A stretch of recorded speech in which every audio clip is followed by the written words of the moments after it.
একদিন এক শিয়াল গভীর একটি কুয়োর মধ্যে পড়ে গেল। সে অনেক চেষ্টা করেও উঠতে পারছিল না। হঠাৎ এক ছাগল সেই কুয়োর পাশে এসে দাঁড়ালো। ছাগলটি কুয়োর ভিতর তাকিয়ে বলল, ও শিয়াল মামা, তুমি কুয়োর মধ্যে কি করছো? শিয়াল চালাক, সে ছাগলকে ফাঁদে ফেলতে চাইল। সে বলল, আরে ভাই, এখানে পানি খুব ঠান্ডা আর মিষ্টি, গরমে খুব আরাম লাগছে, তাই একটু সাঁতার কাটছিলাম, তুমিও এসো, দারুণ মজা পাবে। ছাগলটি ভাবল, শিয়াল যখন বলছে তখন নিশ্চয়ই ভালোই হবে। সে কিছু না ভেবেই কুয়োর মধ্যে লাফ দিল।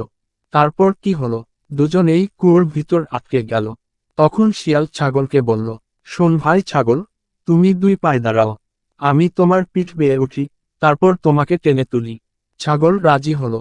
শিয়াল ছাগলের পিঠে চড়ে কুয়োর বাইরে উঠে এলো। কিন্তু একবার উঠে এসে সে ছাগলটিকে তুলল না, বরং বলল, ও বোকা ছাগল, তুমি লাফ দেওয়ার আগে ভাবুনি কিভাবে উঠবে।